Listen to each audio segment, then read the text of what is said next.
Olá, primeiro ano. Aqui é a professora Marília para mais uma aula. Hoje nós vamos falar de valor máximo ou valor mínimo da função quadrática. Observe o seguinte problema. Saulo possui uma tela de comprimento P, que ele pretende utilizar para cercar uma região retangular. Qual é a maior área possível que a região cercada terá? Então, aqui nesse desenho, vocês podem observar a nossa tela, indicada como um retângulo, cujas medidas estão marcadas por x e y, desconhecidas, certo? Se nós pensarmos no perímetro dessa figura, ou seja, na soma de todos os lados, nós teremos o comprimento dessa tela. Tá? Então, a nossa expressão poderia ser anotada da seguinte forma: x mais y, portanto, o comprimento da nossa tela poderia ser dado pela expressão 2x mais 2y. Por outro lado, a questão fala da área, né? A maior área possível. Então, se a gente lembra bem da área de um retângulo, a área de um retângulo é base vezes altura.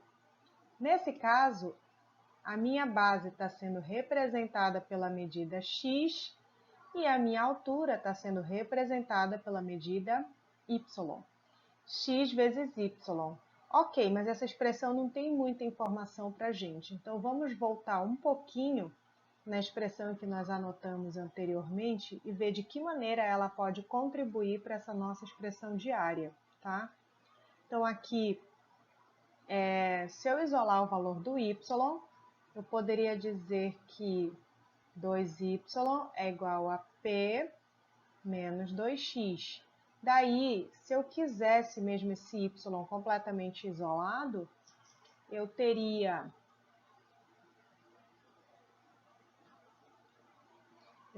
o seguinte, que y pode ser escrito como P sobre 2 menos 2x sobre 2. Aqui eu posso fazer uma simplificaçãozinha desse 2 com esse e tenho a forma agora de continuar a expressão da minha área. Então, a área, que antes era x vezes y, agora é x vezes P sobre 2 menos x. Vamos fazer uma distributiva aqui nessa nossa expressão. Olha só. X vezes P sobre 2 é x P sobre 2. Agora, x vezes menos x é menos x ao quadrado. Reconheceram do que se trata? Olha, vou ajeitar mais uma vez. Só para deixar claro, então a minha área ela pode ser expressa, né, por uma função de x do tipo menos x ao quadrado menos P sobre 2x. O que nós podemos reconhecer aqui, pessoal?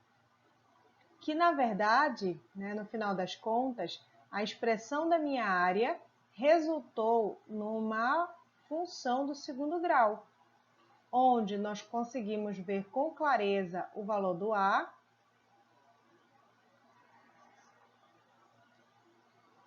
Deixa eu apontar aqui. Nós conseguimos ver o valor do A, que é menos 1, e conseguimos ver o valor do B também, que é menos P sobre 2. Só não aparece o valor do C, que é o nosso termo independente.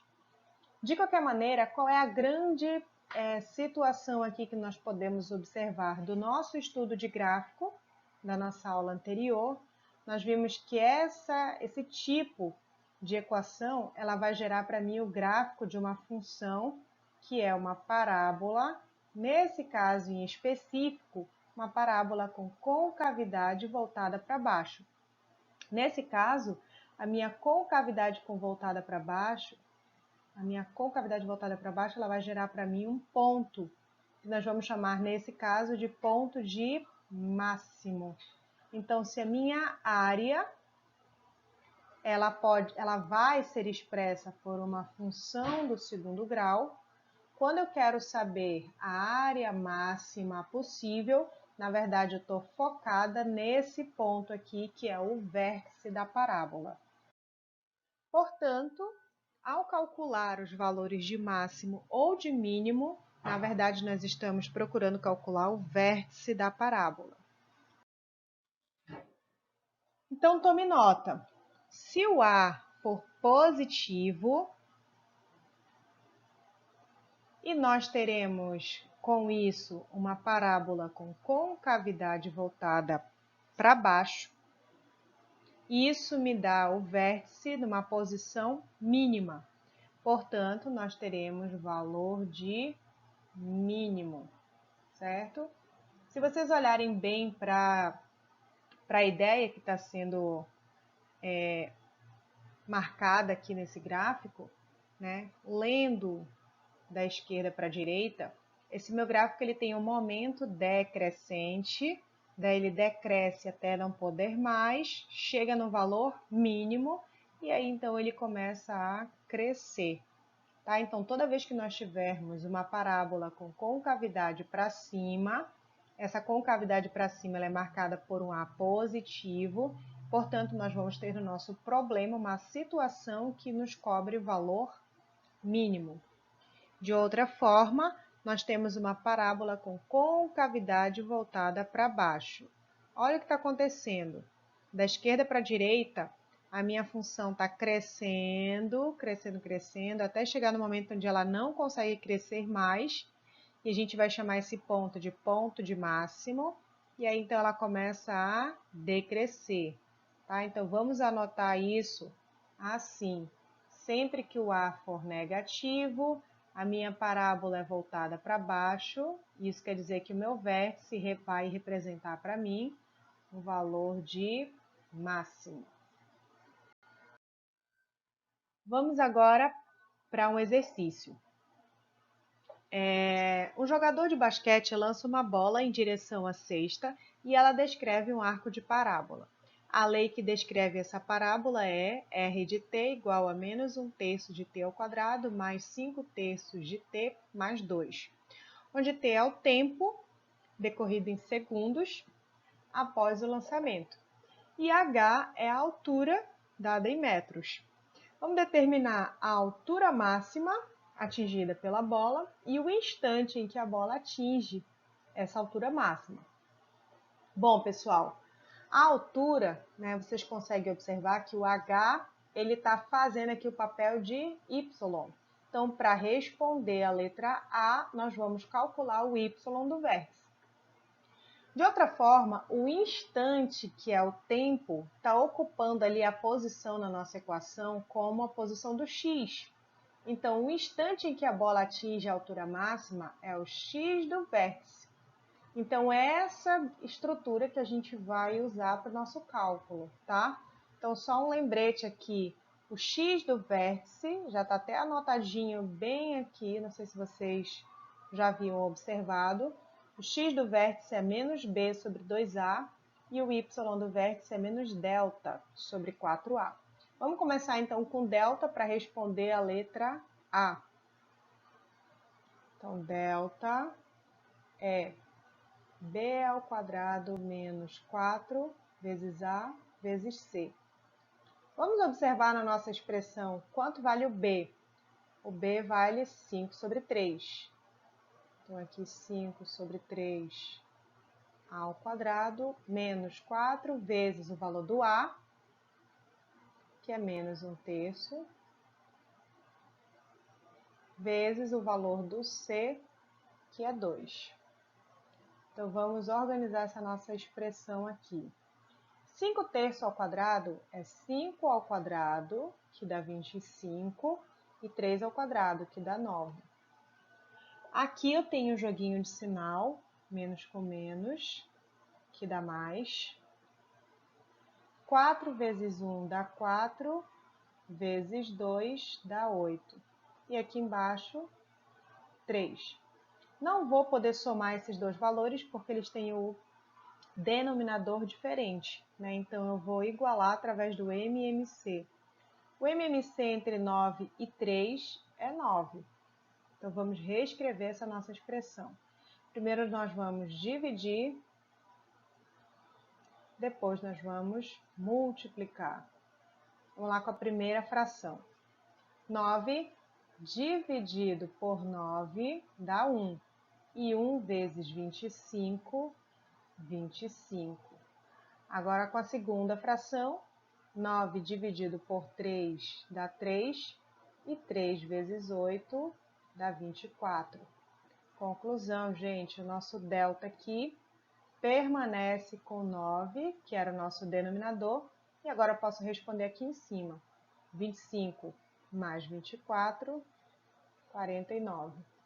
Segura aqui o valor do delta e vamos responder finalmente, né, a letra B.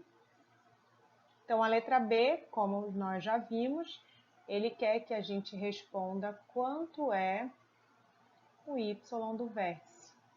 Bom, para fazer o cálculo do y do vértice, nós temos que lembrar da fórmula do y do vértice, menos delta sobre 4a. Então, vamos substituir. Menos delta, que é 49 sobre 9, dividido por 4 vezes o a, que é menos 1/3. Deixa eu só ajeitar um pouquinho melhor aqui. Y do vértice igual. Bom, o que nós temos aqui é uma divisão de fração, né? Onde eu vou conservar a primeira, menos 49 sobre 9, e multiplicar pelo inverso da segunda. Essa segunda aqui é menos 4/3, tá? Se a gente já visualizar junto aqui. Então, invertendo, menos 3 sobre 4. Agora, o y do vértice vai ser essa multiplicação aqui acontecendo, tá? Que a propósito eu gosto logo de ir simplificando. O 49 é simplificável por 3 e dá 3. Então, nós temos 49 positivo, porque eu tenho aqui, ó, menos com menos. E aqui embaixo eu tenho 3 vezes 4, que dá 12. Então, o y do vértice, 49 sobre 12. Se vocês quiserem ver aproximadamente quanto é, né, essa altura máxima, é só vocês dividirem 49 por 12. Vou colocar bem pequenininho aqui do lado. Isso aqui é aproximadamente 4,1 metros, tá? Vamos então ao cálculo do item B, gente. Perdão, nós estávamos esse tempo inteiro fazendo cálculo do item A. Deixa eu fazer essa correção bem aqui. A é a altura máxima, portanto, y do vértice. Agora sim, B é o instante em que essa bola atinge a altura máxima. Então, aqui sim, na letra B, o y do vértice, tá? Que é o tempo onde acontece o máximo. Gente, o y do vértice tem a fórmula menos b sobre 2a. Então, vamos às substituições. O valor do b é 5 sobre 3. E o valor do a é menos 1/3.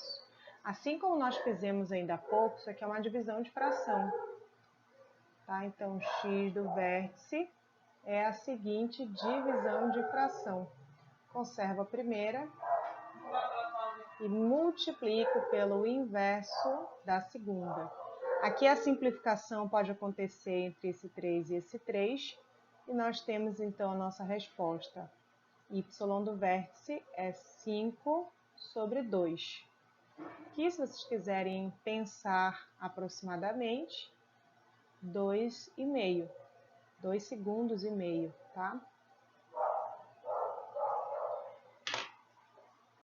Meninos, o que nós tínhamos que ver sobre o valor de máximo e valor de mínimo era isso. É só associar essas informações, na verdade, ao vértice da parábola. Bom estudo e até o próximo.